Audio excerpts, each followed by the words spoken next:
Fala Miranda, está no ar pra trazer informação. Miranda é show, Miranda é show, Miranda é show, Miranda é show.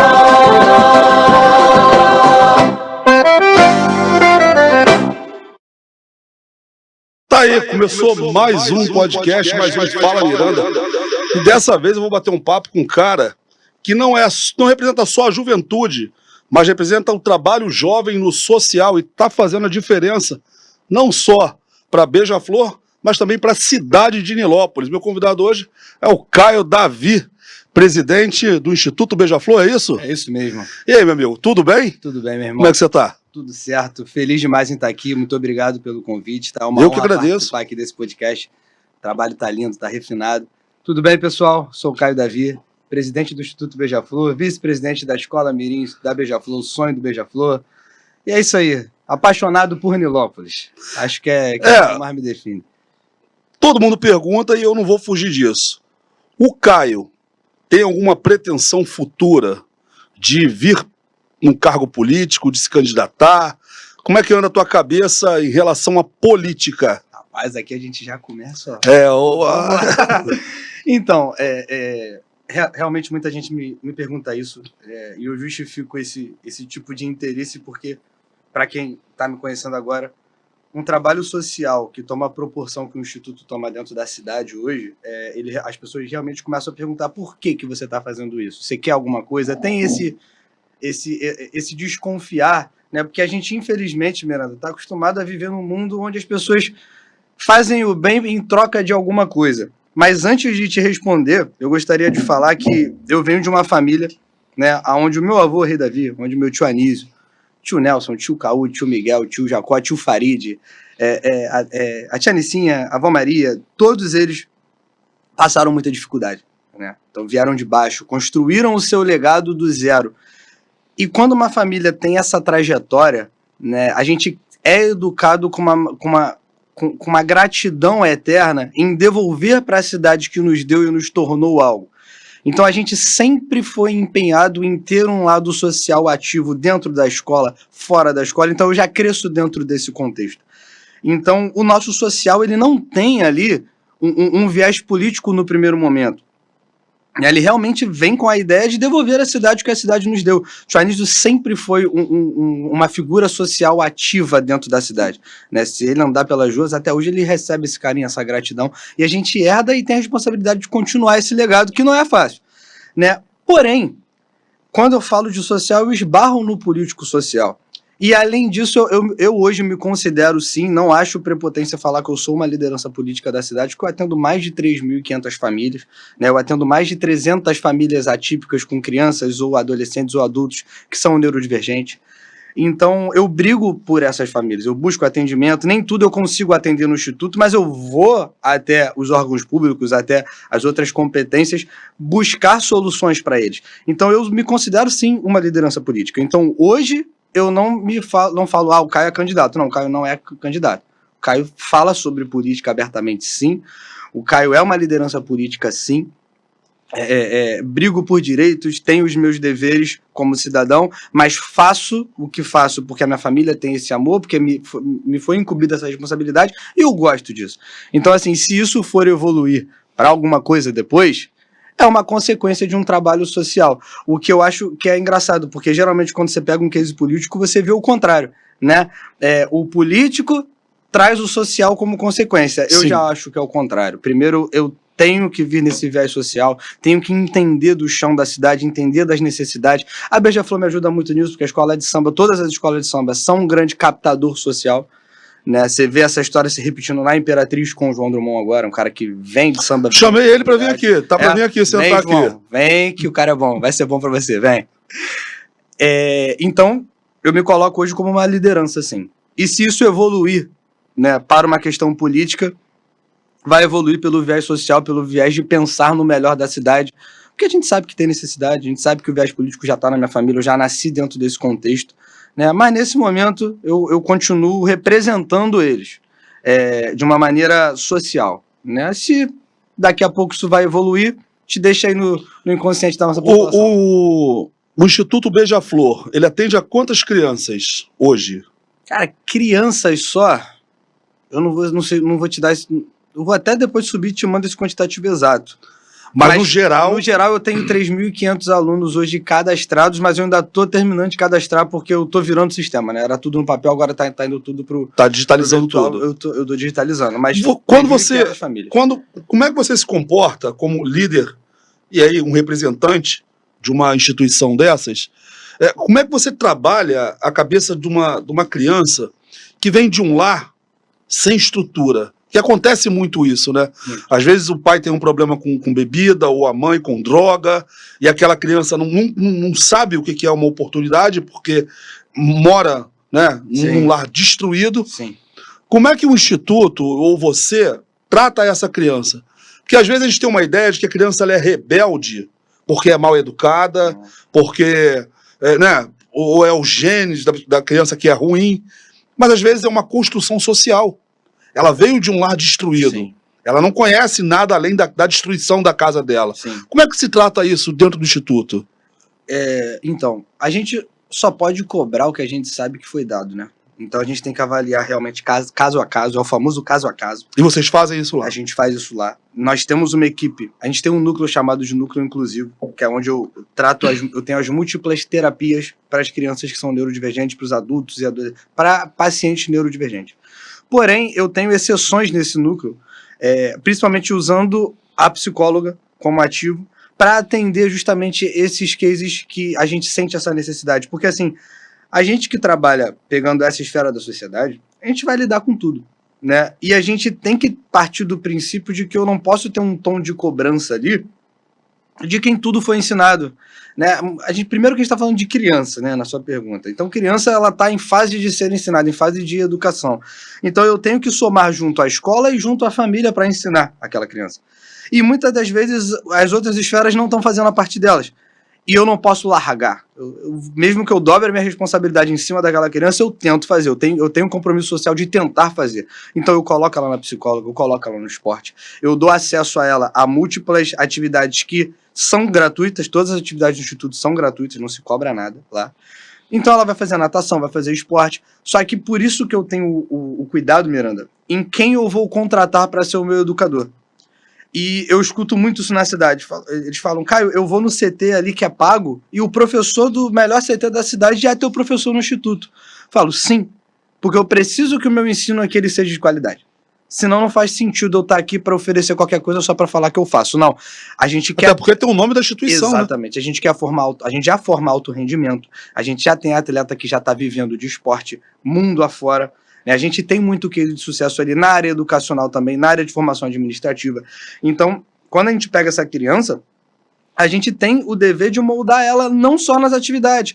Por isso que a gente tem um programa de monitores do Instituto, onde a gente dá uma ajuda de custo mensal para essa criança e para esse adolescente. A gente pega crianças nesse núcleo, a gente pega adolescentes também, a gente pega crianças atípicas também, adolescentes atípicos. E a gente forma, eles estudam inglês, gestão financeira, gestão de pessoas, palhaçaria para trabalhar a oratória. Depois eles passam por cada setor do Instituto, entendendo todas as partes de como o CNPJ funciona, e depois a gente coloca eles para monitorar uma área de atuação. Então, eu quero ser professor de educação física, ele vai para a área de esportes, para o esporte que ele mais se identifica. Eu quero ser professor de inglês, ele vai ser um estagiário do professor de inglês. E a gente forma eles em 1 ano e meio. É como se fosse uma espécie de jovem aprendiz que a gente criou. E foi muito legal, essa primeira turma que a gente formou, que a gente via justamente a batalha no subconsciente deles de, cara, eu sou de comunidade, eu sou de favela, eu tô vendo meus amigos indo pro lado errado, mas, pô, eu tô tendo uma oportunidade aqui. E nisso a gente diariamente conversando, estimulando, mostrando para ele que existe esse outro caminho, esse outro viés, porque essa transição, né, a gente às vezes tem que matar no peito e fazer, porque muitas das vezes a família também não consegue fazer. Sim. Né? A gente tem que tomar cuidado com essa cobrança. Eu sei que é complicado, mas qual é a educação que esse pai teve? Qual é a educação que essa mãe teve? O que ele aprendeu? Como ele vai passar para o filho? A gente vive isso minimamente nas nossas casas, dentro das nossas educações, então é entender de onde veio para a gente mostrar para onde tem que ir. Você não, né?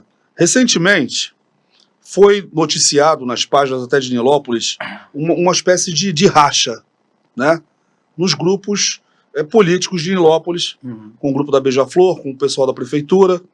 Isso, de alguma forma, atrapalha o Instituto? A prefeitura ela era parceira do Instituto e agora essa parceria acabou? Como é que está isso?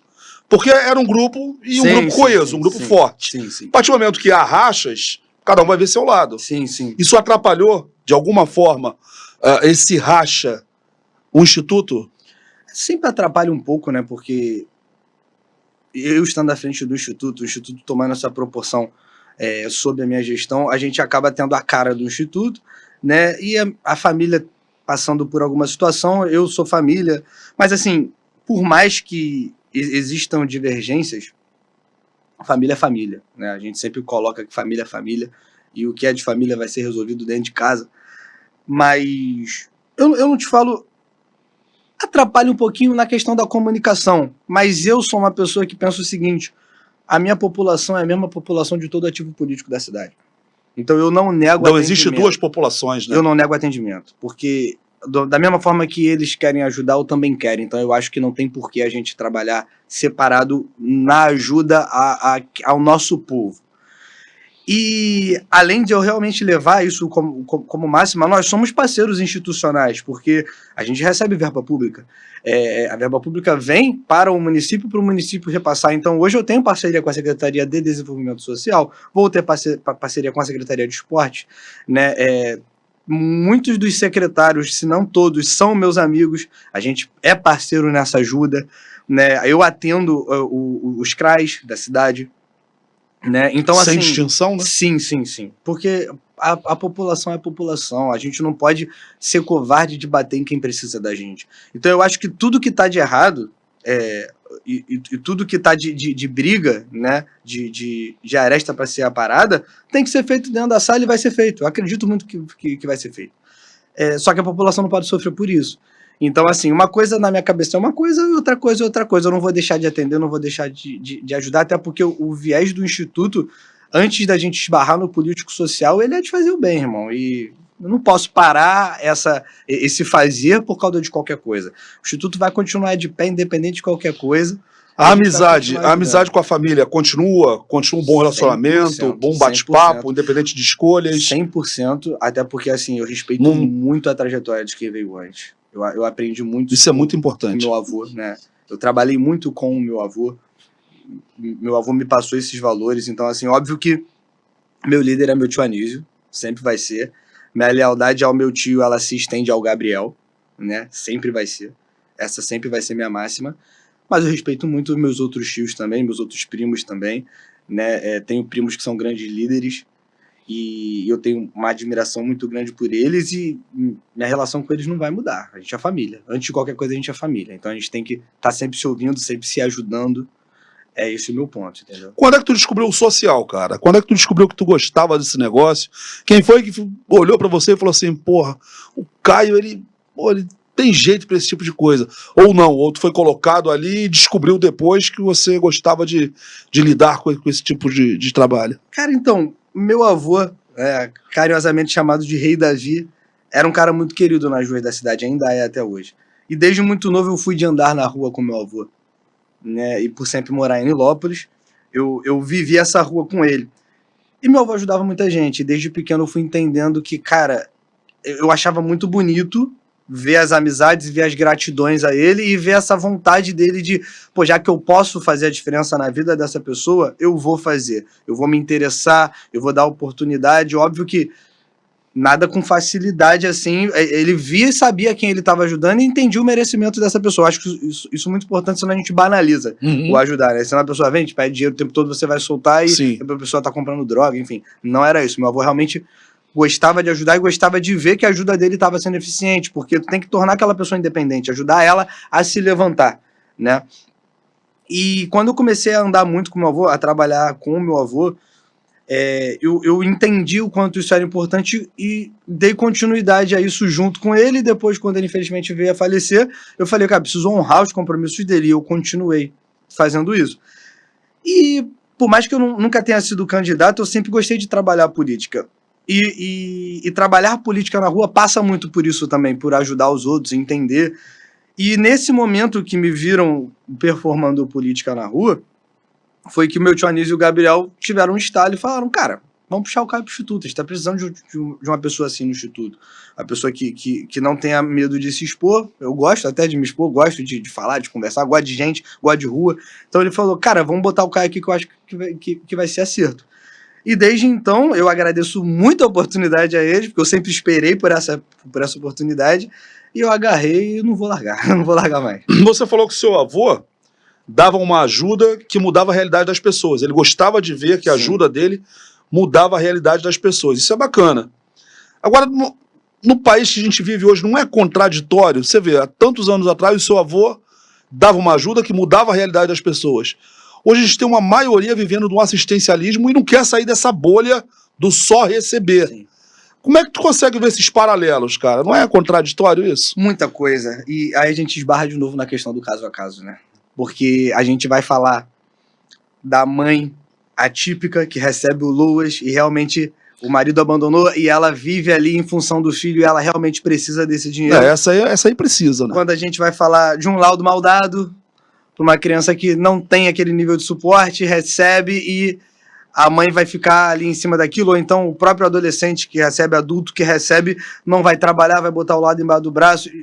É o famoso caso a caso, é muito difícil. Política pública sempre é um debate muito polêmico, porque precisa realmente ali de identificar como que a gente vai saber quando é legítimo e quando não é. Isso se estende ao Bolsa Família e todas as outras coisas que estão nesse universo que a gente está falando, né, do assistencialismo.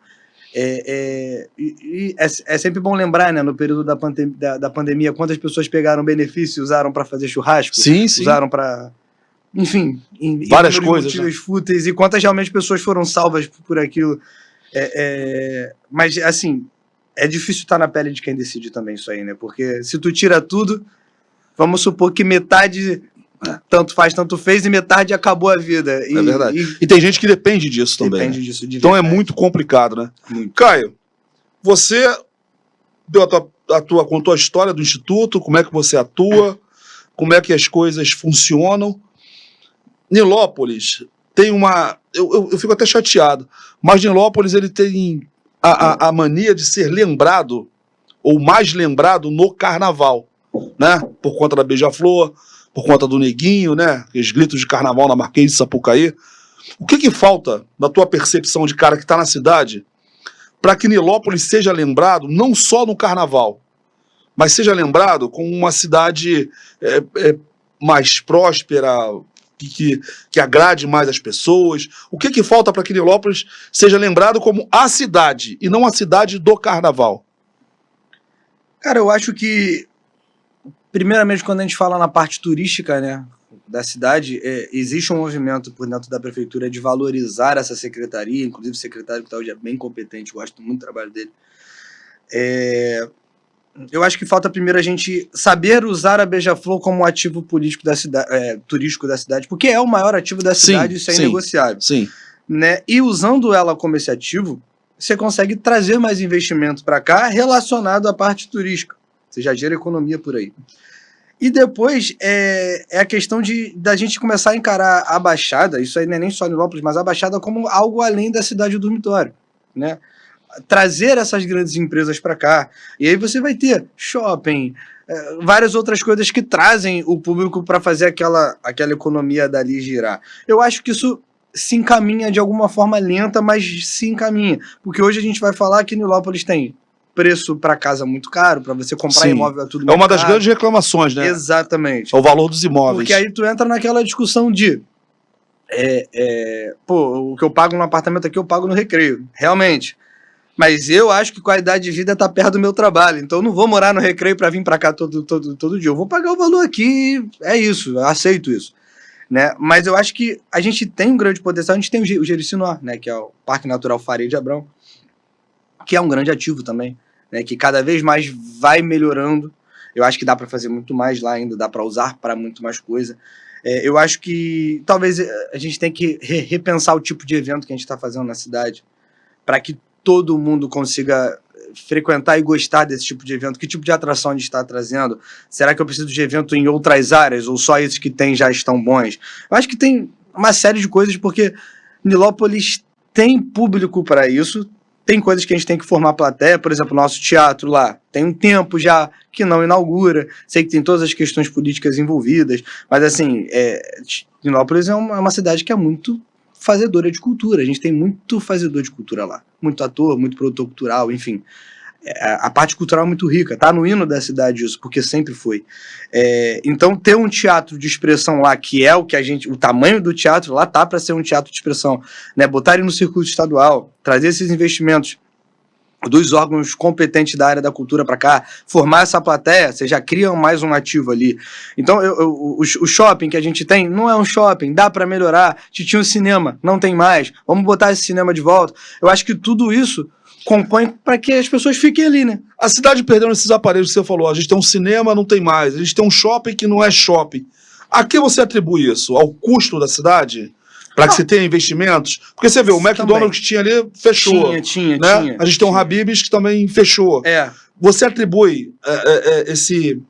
Não é sucateamento, mas esse esvaziamento de grandes marcas ao custo da cidade? Eu acho que pode estar ligado ao custo, sim, porque tem algumas situações que a gente sabe que a pedida do aluguel subiu muito, né? Eu acho que na questão dos fast foods a gente vai acabar esbarrando também na questão de que a sociedade tá mais natural hoje, tá mais querendo academia, né?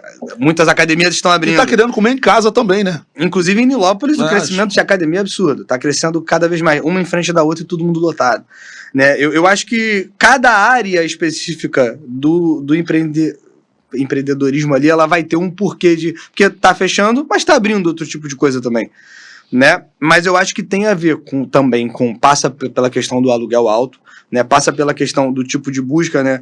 O McDonald's que você falou, se você pegar o McDonald's de quando eu era criança, ele era um tipo de McDonald's, hoje em dia ele é outro. Em outros lugares também fecharam. Antigamente tinha um na frente do outro, uma na pista de ida, outra na pista de vida. Hoje em dia já não tá tendo mais assim, né? Passa por esses porquês também, mas com certeza bate nisso que a gente está falando. Da gente trabalhar a cidade turisticamente. Não tem hotel na cidade.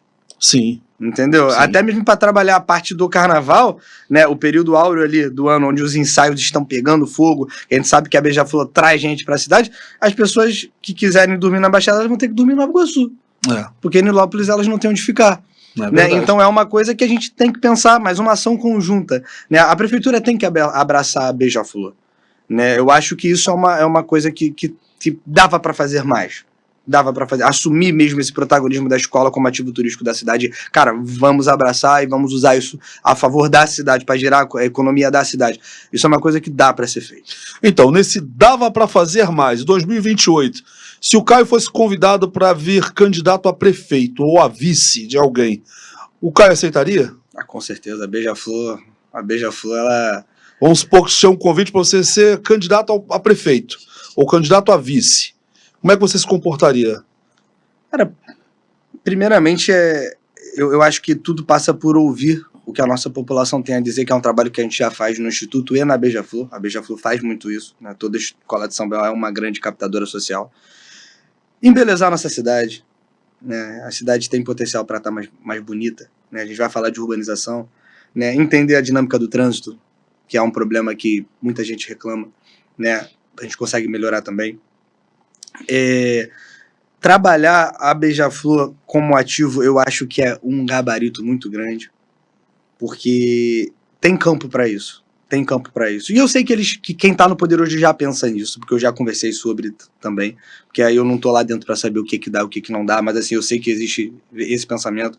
A saúde a gente deu um levante, né, com a questão do JK, a gente tem que dar o mérito a eles, que realmente eu ouço falar muito bem do hospital, mas a gente supostamente vindo é continuar nessa crescente. Não dá pra gente... O que a gente particularmente se acostumou a fazer, tá? Principalmente quando entra uma oposição no poder. Tá tudo ruim. Não, cara... demonizar o que foi feito, né? A gente tem que falar, cara, isso aqui acertou. Parabéns. Vamos daqui pra frente. Vamos melhorar daqui? Porque se a gente entrar, entrei, a sala tá linda, vou quebrar essa televisão pra falar que eu tenho que consertar. Pô, cara, eu tô sendo... É um passo pra trás e um pra frente, Exatamente, né? a gente tem que começar a pensar pra frente, entendeu? Se eu recebo uma prefeitura ou qualquer outro cargo, eu vejo o que funcionou e eu continuo ou melhoro. E o que não funcionou, eu vou pegar dali, já que isso aqui tá funcionando, então eu vou dar mais atenção pra isso. E vambora, mas eu acho que a gente tem que ser pró-crescimento, parar de fazer essa política velha, política arcaica, de que, cara, eu tenho que destruir o que tá bom pra falar que foi eu que fiz. Não, muito bom. Acertaram muito nisso aqui. Bom, já fez um trabalho pra mim. Só que eu continuo fazendo. Ou entendo como eu posso melhorar. Exatamente. Eu acho que falta esse bom senso. O Caio tá pronto pra assumir a prefeitura? Ah, vambora. Você acha que você tá pronto? A gente não só tem que estar pronto, como a gente tem que entender que a gente tem que ter uma equipe pronta. Né? E aquilo, política é aliança, é conversa, é pegar quem tá fazendo um bom trabalho, é parar de querer pensar que, não tem que colocar meus amigos, não tem que colocar só a minha... Cara, quem é bom, quem é técnico? No Instituto a gente tem uma estrutura que eu falo muito isso. Eu divido o Instituto em 5 partes hoje. Acadêmica, cultural, esportiva, inclusive gastronômica. Se você me perguntar qual é a técnica trabalhada na cozinha, eu não sei, eu não quero saber. O que eu tenho que fazer é com que esse profissional tenha o financeiro dele em dia, tenha o material dele para trabalhar, competência e liberdade criativa. Porque se eu quiser falar o que todo mundo tem que fazer, eu não vou conseguir fazer o meu, né?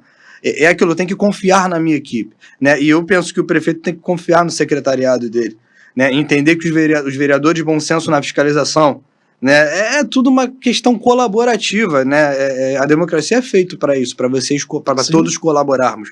Então eu acho que não mais do que eu estar pronto é ter uma equipe pronta comigo, é pensar para frente, ter uma aliança política boa a nível federal, que a gente tem que entender de onde as verbas vêm, entender a questão de imposto na cidade, o que dá para fazer, o que não dá, o que eu preciso do governo, do governo do estado para vir para cá, né? Inclusive a gente tem um período aí de alianças muito interessante, né? Onde o governador mandava bastante verba, onde os deputados conseguiam trazer bastante emendas, isso é bem bacana. A população tem que entender como funciona, que dinheiro de pasta A não pode ser aplicado em pasta B, entender como esse dinheiro vem, se vai voltar, se não usar. Tudo isso faz parte para a gente conseguir ter uma boa avaliação do que está sendo feito. E assim, se supostamente eu viesse, né, eu tenho certeza que a gente tem um grupo muito bom, pessoas muito bem intencionadas, principalmente porque a Anísio Abrão Davi nunca pensou mal para essa cidade. Você tem rascunhado na tua cabeça um tipo de secretariado ou pessoas que podem ocupar determinadas pastas? Ou você não pensa nisso porque está muito longe, fazendo agora? Eu não penso muito porque é aquilo, não sou candidato, entendeu? Entendi. Se eu vier a ser nessa suposição, aí a gente começa a conversar sobre. E tem muitos poréns, né? Porque não adianta eu pensar agora numa situação que a gente nem sabe se vai acontecer, né? Tem muita água para rolar, temos uma eleição agora que é uma eleição dificílima, importantíssima, que a cidade está vivendo essa eleição. Depois dessa eleição, né, primeiramente, a gente tem que conversar, minha família tem que entender como é que tá, como é que vai continuar, tem que entender quem tá no radar da cidade, né? Muitos grupos foram formados, o que é bom, tá? Eu acho que a próxima eleição vai ser a eleição mais disputada da história da cidade. Você é a favor da continuidade ou da renovação para o comando da cidade? Cara, eu vou falar renovação e vou te falar o porquê que eu vou falar renovação. Eu acho que a nova geração de fazedores de políticas públicas, de social da cidade, ela vem com uma vontade de trabalhar mais maior. Gás. E não falo só por mim, eu falo pelas outras lideranças que eu vejo na cidade, né? Porque assim, pra gente não tem tempo ruim. Tá chovendo canivete, eu vou sair na rua, vou trabalhar. A gente gosta de trabalhar, eu tenho um apreço pelo meu trabalho muito grande, porque eu sou de uma parte da minha família, né? Isso passa pela minha criação nilopolitana, que é uma peculiaridade dentro da minha geração, da minha família, de que a gente teve que correr dobrado para chamar atenção dentro da minha própria família. Então, assim, trabalhar para mim é reafirmar o porquê que eu tô, quais são os meus objetivos. E a gente sempre quer crescer, a gente vai chegar na meta, a gente já tem uma outra traçada. Então essa nova galera eu acho que vem com um tesão maior ali de, cara, eu quero fazer a diferença, eu consumo Nilópolis, eu moro em Nilópolis, eu quero ver isso aqui melhor, eu não quero falar que sou daqui, quero morar na Barra, não quero estar aqui, irmão. Quero estar aqui todos os meus... Isso a gente está conversando em off, né? As pessoas têm uma ideia de que a família não mora em Nilópolis. E você falou assim, não, eu moro em Nilópolis. Você é cria de Nilópolis, estudou, se formou e continua morando em Nilópolis? Sim, estudei no falecido Nilopolitano, a escola fechou hoje, infelizmente. Mas estudei em Nilópolis, concluí a minha escola em Nilópolis. Fiz a faculdade fora, mas voltei para cá. Fiquei pouco tempo morando fora só para estudar mesmo. Mas eu vou casar agora e o apartamento vai ser em Nilópolis, a família da minha noiva é de Nilópolis também. Então a gente tem raiz ali, né? Meus amigos todos são de lá, minha mãe ainda mora em Nilópolis, minha madrinha também. O tio Anísio mora em Copacabana e todo mundo sabe, mas toda terça e quinta ele tá em Nilópolis. E tá mesmo, tá? E tá mesmo. Tá aqui passeando aqui. Tá, Gabriel vem frequentemente pra cá. Almir Reis, grande liderança, grande. Família nossa também, que é o presidente da Beija-Flor. Nilópolis também, todos os dias a gente se encontra muito em Nilópolis. Trabalha muito junto. E as pessoas sabem, né? As pessoas vão no instituto me procurar. Vão na escola me procurar. Eu tô na Beija-Flor todos os dias. Todo dia eu estaria? Todo dia, de segunda a segunda está lá. Qual foi a maior alegria que você teve desse tempo de instituto? O que te deu mais alegria ali? Uma situação que você, de repente, vivenciou e falou, pô, só por isso aí já valeu a pena. E qual foi a tua maior tristeza à frente do instituto? Cara, a minha maior alegria, com certeza, são os cases que a gente consegue entregar, né? E isso, receber esse carinho de quem frequenta o instituto todos os dias é uma coisa muito boa. Eu fiz aniversário em junho agora recentemente e esse ano eu resolvi não fazer festa, não fazer nada, porque eu queria estar no instituto no dia do meu aniversário. E foi um dia muito especial, porque eu recebi muito carinho. Muitas pessoas vindo agradecer, vindo falar sobre a diferença que o instituto faz na vida delas. E como foi o primeiro aniversário que o instituto está nesse boom, né, foi algo muito diferente. Tive vários bolinhos surpresa. As crianças, eu tenho uma coisa com crianças, as crianças me dão um carinho muito grande todos os dias. Elas passam, elas me abraçam, elas sabem que o tio Caio é presidente do instituto. Elas não entendem como, mas elas sabem que aquilo ali tem a ver comigo, então elas me dão esse carinho. E aí, indo para a parte mais institucional, né, a gente consegue hoje, isso é uma coisa que me deixa muito feliz, empregar pelo menos 11 funcionários que são atípicos. Né, de 120, 11 tem alguma limitação. E isso é muito legal, porque as famílias, elas agradecem. Isso é o que te deixa mais feliz? Me deixa feliz porque a gente consegue ressignificar a inclusão. Porque a inclusão não é só eu tratar uma pessoa que tem uma condição. É eu colocar ela numa turma regular e ela se sentir genuinamente abraçada pelaquela turma. E quando eu emprego, ela gera uma renda para a família, dentro daquele lar ela ressignificou a presença dela, porque ele deixou de ser um peso, como muita gente acha que ele é. Ele virou uma pessoa que leva dinheiro para dentro de casa. Por mais que ele não seja 100% independente, ele tem uns 50% de independência ali. E isso mexe com a autoestima, mexe com a confiança. E eu falo, cara, dá para fazer. Dá para você chegar em casa e falar, mãe, aqui eu tô ajudando a pagar uma conta de luz. Mãe, não precisa pagar isso para mim não, que eu tô pagando. Cara, isso é incrível. Você acha que aí eu não estou falando só de Nilópolis não, estou falando do geral. O poder público, ele falha muito nas políticas de inclusão para esse público? Falha, e muita coisa é nova, Miranda. Então, assim, a gente tem que entender também que assim, existe o tempo, mas eu acho que esse tempo demora demais, porque, por exemplo, a gente foi num evento esses dias e eu tive que me colocar como liderança falando sobre as mães neurodivergentes, né? As mães atípicas. E eu falo a importância de nós, homens, defendermos as mães, porque eu atendo muitas famílias que precisam de terapia para os seus filhos. E é raro ver pai, tá? É difícil ver o pai junto. Quase não se vê, né? Quase não se vê. E quando eu vejo, eu parabenizo. Falo, cara, que bom que tu tá aqui. Porque o que eu vejo de mãe que foi abandonada depois que o pai descobriu que o filho tinha TEA, tinha alguma questão neurodivergente, e a mãe fica só, ela vive para a criança, ela não tem tempo de cuidar, e como lá a gente tem pilates, hidroginástica, ginástica de chão, eu falo, mãe, na hora que o teu filho estiver na terapia, faz uma atividade aqui comigo, eu dou um jeito de te botar nessa turma, cuida da tua saúde também. Porque você tem essa preocupação? Tenho essa preocupação, e a gente tem que ter. Porque assim, eu não sou pai ainda, né? Mas vai que eu venha a ter esse filho, eu queria que alguém tivesse esse olhar, caso eu não tenha, tipo, condição e meio de cuidar de mim, né? Então a gente tem que defender essas mães, e eu levantei essa bola nessa convenção. Eu falei, gente, Vocês têm pensado em políticas públicas para ter um atendimento para laudar esse tipo de criança? Como as escolas estão lidando com essas crianças? Será que não é mais fácil para a escola? Procura um neuropediatra e corra atrás do seu lado porque seu filho não está conseguindo. Será que a criança não está sendo só criança? Como é que a gente vai ter esse tato de entender o que é o quê? O que precisa de uma atenção, o que não precisa? Será que não está tendo uma transferência de responsabilidade? Porque assim, eu atendo quem eu consigo atender. Só que assim, eu não sou prefeitura. Né? Eu não tenho o tamanho de uma prefeitura, os braços que minha prefeitura tem para abraçar a cidade. E eu sei que tem situações que eu estou fazendo mais do que eles. E assim, não estou fazendo para competir, não. Estou fazendo porque eu amo a nossa população. E porque, graças a Deus, eu tenho como fazer. Você, como presidente, já chegou a levar isso pro prefeito? Pro prefeito, não. Uma conversa direta? Pro prefeito, não. A gente ainda não teve essa prefeito, conversa senta direta. aí. Olha só, eu tô com esse problema aqui. Eu acho que dá para resolver dessa forma. Você nunca sentou para conversar direto com o prefeito? Não. Eu acredito que dê pra gente fazer isso em algum momento depois. Mas você tem um relacionamento bom com ele? Bastante. E o que faltou, então, para Bastante. vocês sentar e conversar?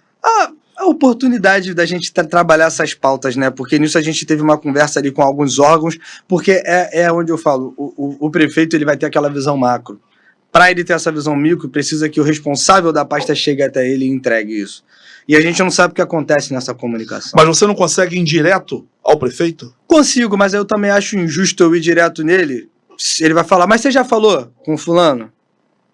Pra gente também não ser injusto com ninguém, a gente tem que dar a oportunidade de quem é responsável executar, entendeu? E como a gente começou a ter essas parcerias, falei, cara, agora que eu tô tendo esse diálogo com todo mundo, eu posso sugerir, porque eu tô atendendo. Então eu posso falar, me ajuda nisso aqui também. E eu tenho certeza que a gente conversando, a gente fazendo isso, a gente consegue chegar. Você nunca teve a oportunidade de ter uma secretaria, nem que seja no social, ou você nunca quis, para você desenvolver esse tipo de trabalho dentro da prefeitura? Nunca tive oportunidade, nunca pedi, nunca quis, né? Porque, como eu falo, eu nunca tive pretensão política, né? Não, eu falo pelo teu viés social, sim. entendeu? Mas como, assim, quando eu sento no Instituto, o Instituto ainda não tinha essa dimensão. E eu acho que pra gente chegar e trocar e ter esse bate-bola, a gente tem que apresentar, a gente tem que ter entrega. Que é, inclusive, uma coisa que eu sempre falo. Caso eu venha ter um viés de me candidatar, ninguém pode falar que eu não tenho entrega. Porque a gente tem entrega social. Então eu já provei a minha intenção aqui. E a minha capacidade de fazer. Exatamente. Né? Me dá mais que eu vou entregar mais. Isso é uma coisa que vai ser fato caso um dia eu pense em falar. Mas assim, para eu ter esse tipo de diálogo ou ter essa responsabilidade, eu acho que se eles pensam nisso, estão pensando a partir de agora que eles estão vendo entrega, e eu acho muito justo, tá?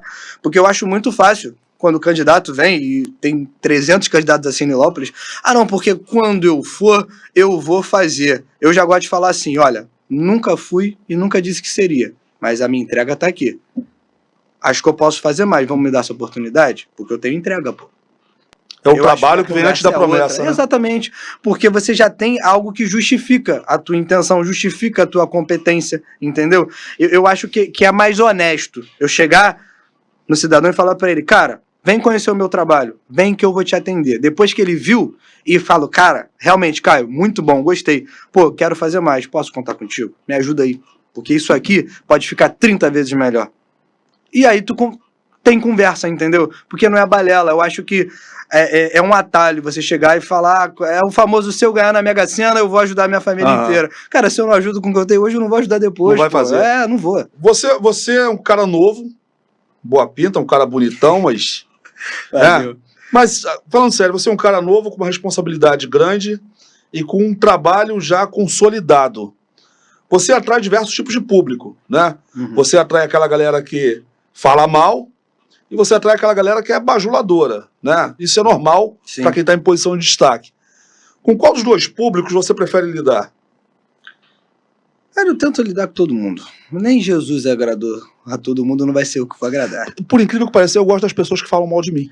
Então, eu acho que toda crítica ela é construtiva. A gente tem que filtrar o tipo de crítica que está vindo. Mas assim, se eu só conversar com quem concorda comigo, eu não vou aprender nada.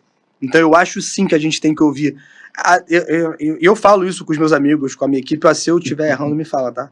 Me fala porque eu tenho que saber quando você abre esse leque. Mas é óbvio. E assim, é uma relação que eu tenho com o Gabriel, principalmente com o Tioanis e com o Almir, que são 3 caras que eu tenho como lideranças, que são pessoas que abriram a porta pra mim e pessoas que me dão suporte. E eu falo pra eles, se eu estiver errando, me fala, tá? me avisa, pode me dar esporro, porque eu acho que se a soberba preceder a minha tomada de decisão, eu vou declinar.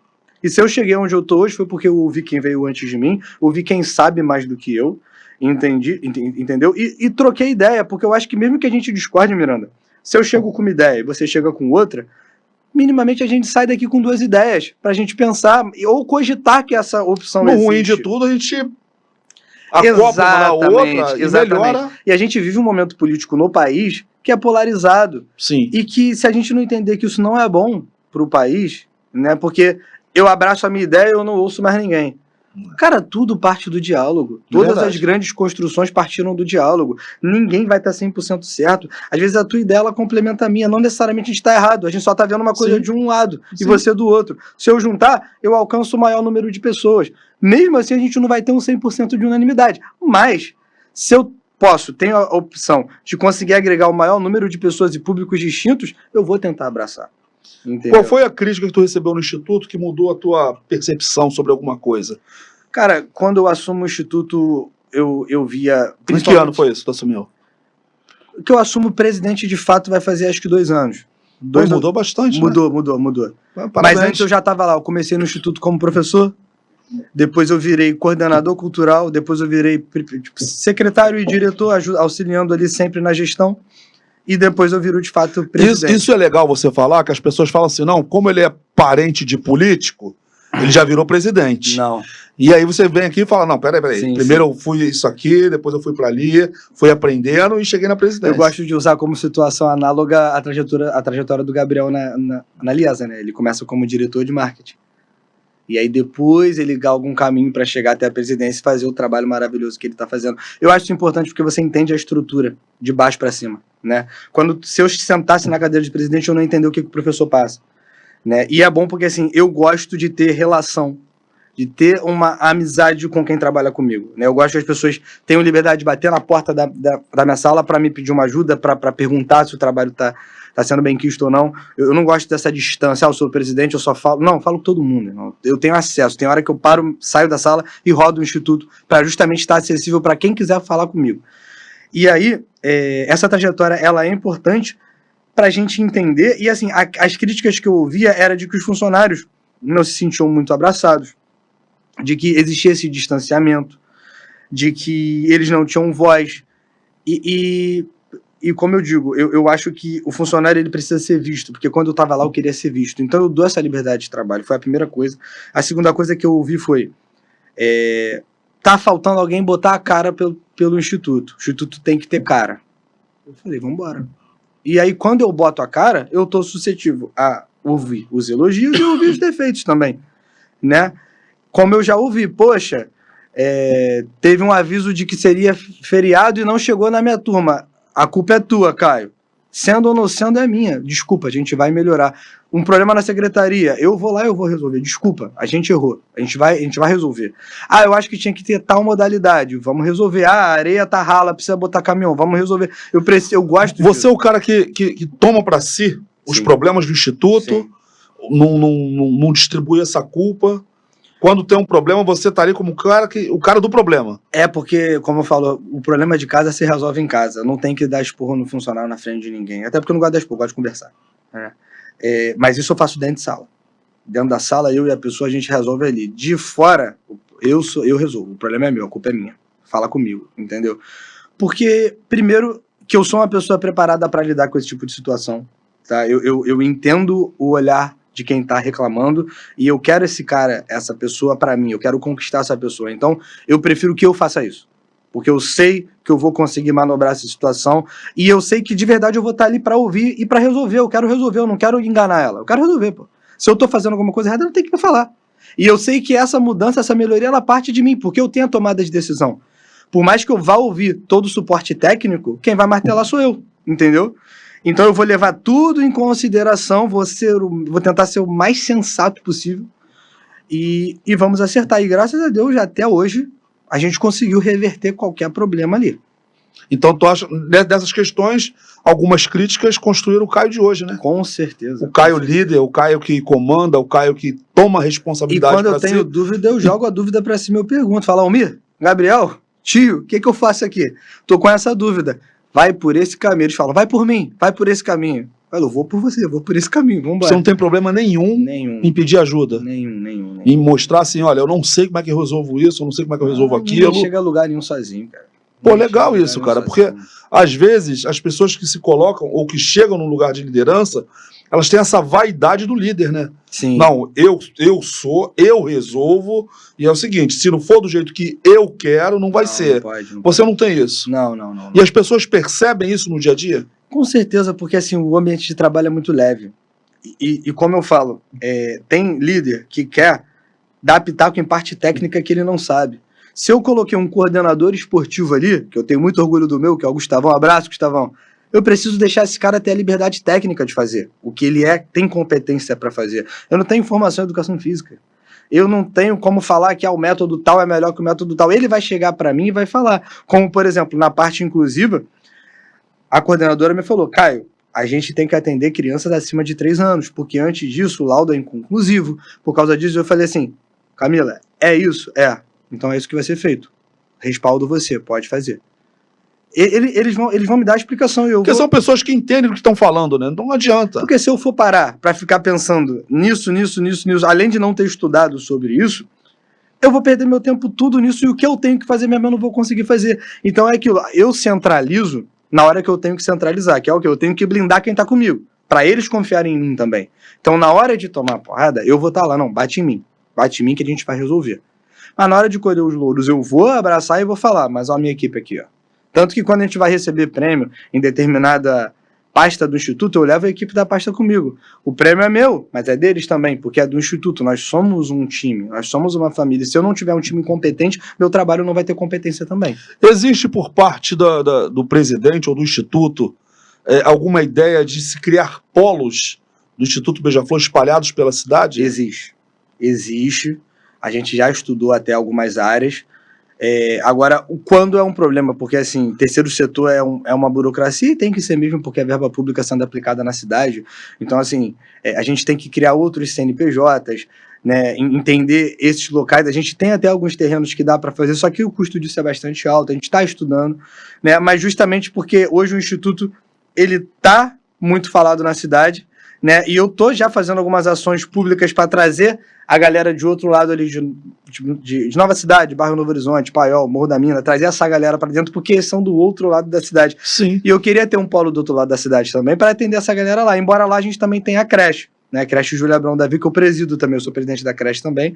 Só que a creche a gente condiciona muito a idade das crianças, né? Porque lá realmente é criança, o trabalho é lindo, são pelo menos 200 crianças que a gente atende hoje, a gente está trabalhando para aumentar, né? Mas eu queria ter um Instituto Beija-Flor do outro lado da cidade também. Qual seria o local que você imagina que o Instituto vai fazer mais diferença? Do outro lado? Sim. Do lado da creche a gente tem um terreno. Aonde é? A creche é Mário Valadares, né? Fica no Novo Horizonte, fica no Paiol? Novo Horizonte ali. Vou pedir a cola pra minha equipe. Ali é Novo Horizonte? É Novo Horizonte aí, Rogério. Fica entre o educandário e entre a creche. Entre a creche. E ali a gente tem um espaço muito bom ali. Muito bom. Que dava para fazer um polo bem interessante ali também, principalmente na parte esportiva, que é a parte que tem mais demanda, né? Hoje no Instituto a gente tem 2 quadras de areia, piscina com acessibilidade para cadeirante, piscina semiolímpica, quadra poliesportiva, sala de luta com tatame, né? Com saco de pancada, enfim. Saco de areia, né? Isso aí, e várias outras salas lá dentro. Temos uma sala agora, uma sala de atendimento que o João Drummond deu pra gente de presente, um aparelho para exame oftalmológico. Então, assim, legal, bacana. Estamos tomando uma proporção bem grande. Hoje a gente tem mais de 15 salas e temos esse equipamento todo aí do lado. Realmente, levar todo esse aparelho para um outro ponto da cidade é bem custoso, né? Bem custoso e assim, tudo a gente não vai conseguir porque o tamanho do Instituto é muito grande. O terreno é muito grande. O terreno que a gente tem disponível, acho que não tem um terreno em Nilópolis com esse tamanho todo, ou se tem, já está ocupado com alguma outra coisa. Mas só da gente levar as maiores demandas, aí entra a escuta, vou entender o que aquela galera daquele lado precisa mais, e a gente entregar isso para eles ali, e, pô, a piscina semi-olímpica eu só tenho lá, a pessoa vai para lá, ela vai e faz lá, a gente consegue atender. Entendi. Entendeu? Você, diante disso tudo que você falou, tem mais alguma coisa que você gostaria de realizar por Nilópolis? Ou você já falou assim, olha, por aqui já tá legal, ou tem mais alguma coisa que você olha e fala assim, olha, dá pra me fazer isso aqui, dá pra me fazer aquilo ali. O que te falta? Cara, sempre... Eu acho que assim, um degrau de cada vez, né? Mas tem muita coisa que eu gostaria de fazer na cidade ainda, né? Antes de pensar em levar para outra cidade, eu acho que a cidade tem que estar 10-10, porque a gente é dali, a gente tem que defender os valores dali, defender o povo dali. Então, hoje os meus pensamentos de política pública através do social estão todos voltados para dentro da cidade, todos. E não penso em tirar esse pensamento dali agora. Mas ainda tem muita coisa que eu acho que a gente pode fazer. Você só atende o nilopolitano ou você atende cidades do entorno eu também? dou preferência para os nilopolitanos, até porque a demanda maior é ali. Mas a gente atende muito Mesquita, a gente atende Nova Iguaçu, a gente já teve aluno de Irajá, entendeu? Pô, legal. Atendemos Anchieta, tenho várias mães que moram em Anchieta que falam para mim, a gente é de Anchieta, mas a gente tá aqui com vocês. Vou levar minha filha lá fazer natação. Fica à vontade. Deixa eu te falar, esse modelo que agora se consolidou, outras cidades te procuram para poder implantar, de repente, esse modelo de trabalho nas cidades, em outras cidades? Quais cidades já te procuraram para poder fazer isso? O que muito acontece são escolas de samba.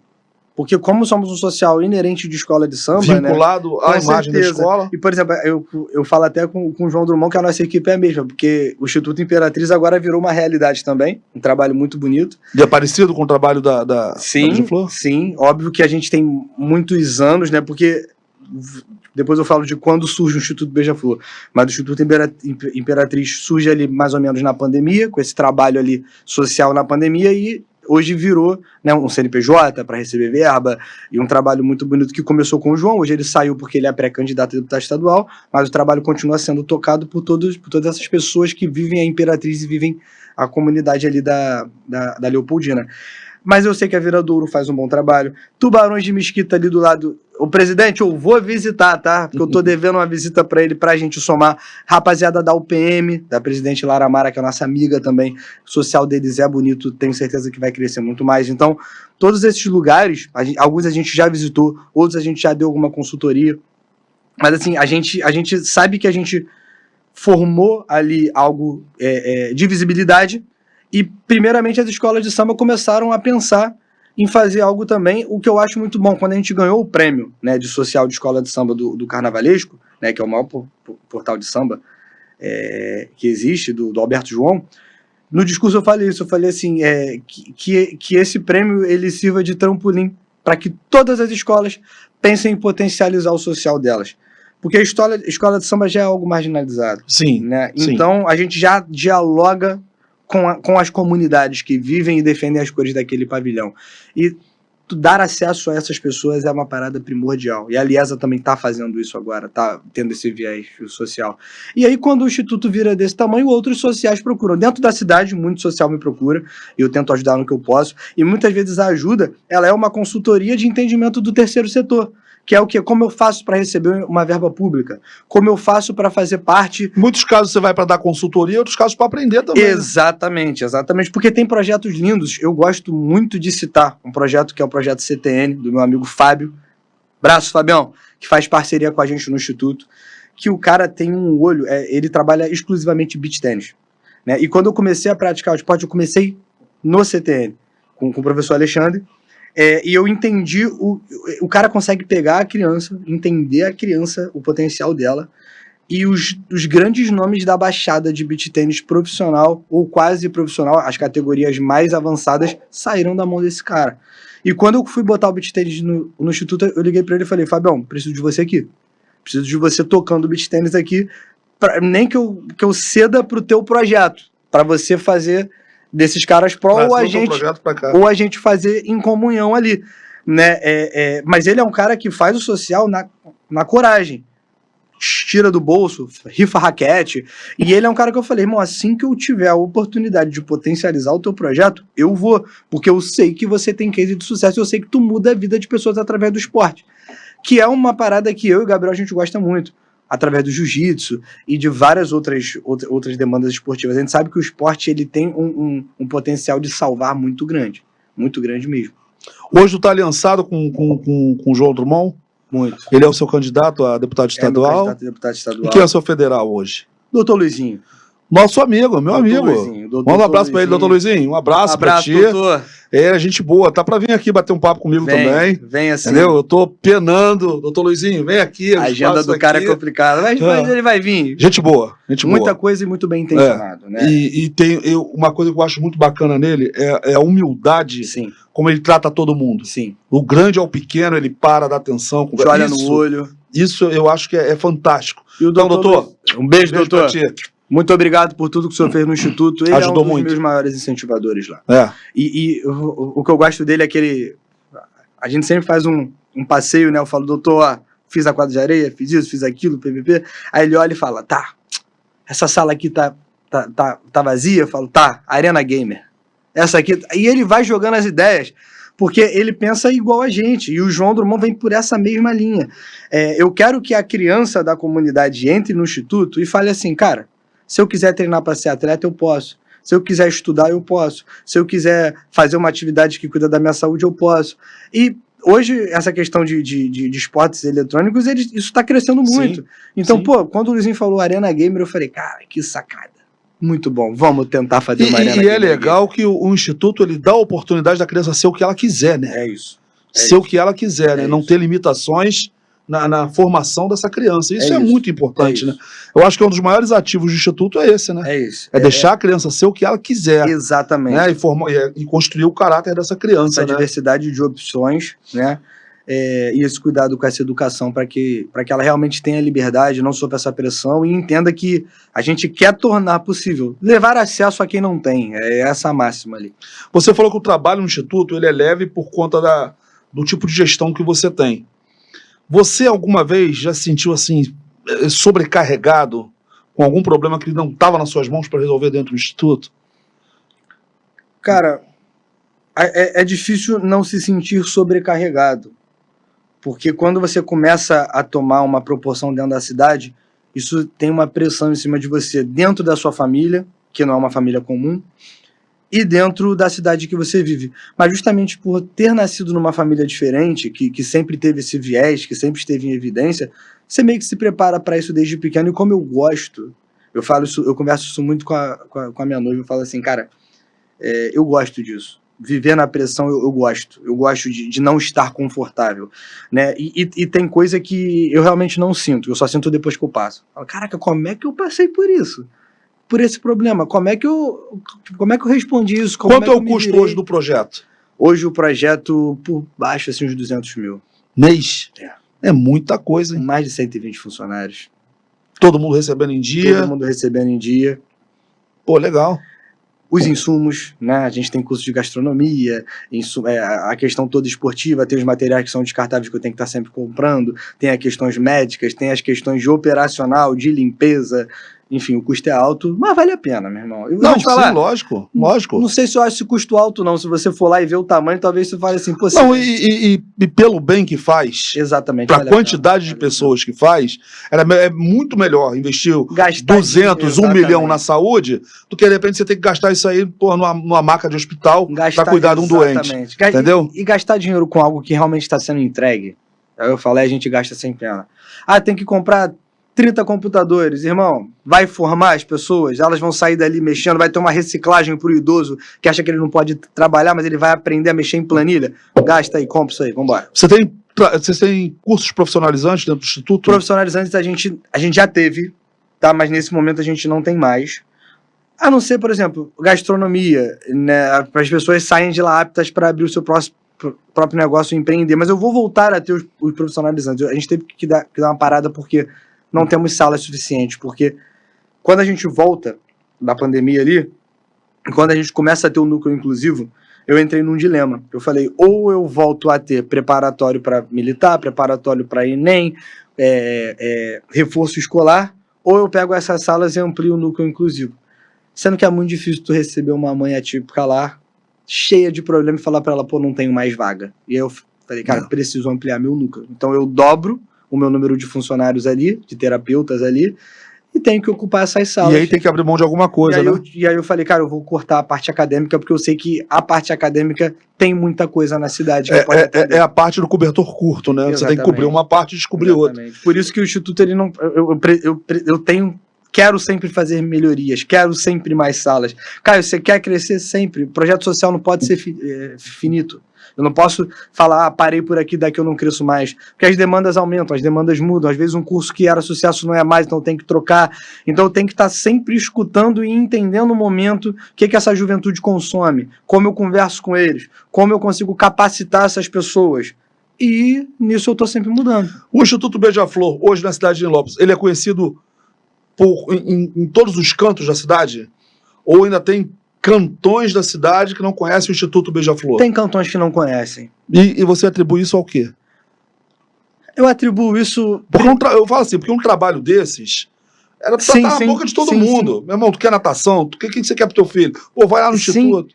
A gente tem que lembrar que existem partes da cidade de baixo poder aquisitivo onde a internet é uma questão seletiva, onde a comunicação, a busca é uma coisa que... o acesso a essas pessoas ele é muito limitado. Também as pessoas, às vezes, não têm condições de pagar um ônibus, né? Exatamente. Né? É esse o tipo de pessoa que a gente recebe. A gente vai falar, às vezes, que R$20 não é dinheiro, mas resolve um problema mensal de uma pessoa.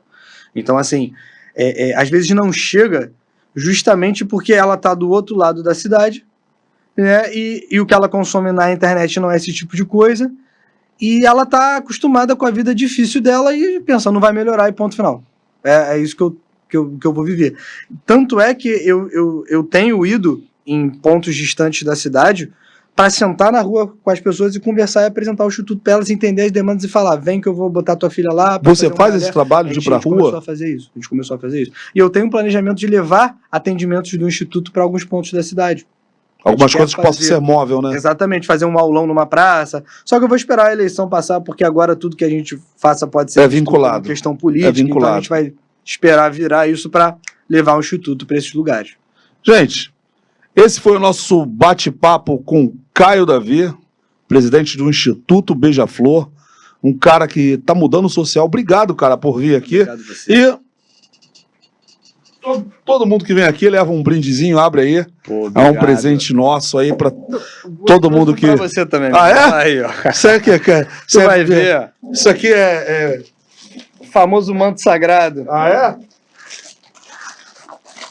Rapaz, já... Camisa desse ano aí do nosso enredo. Desse ano já? Desse ano, claro. Pô, você tem que estar atualizado. Ó. Aí, ó. Porra. O que tá escrito aí?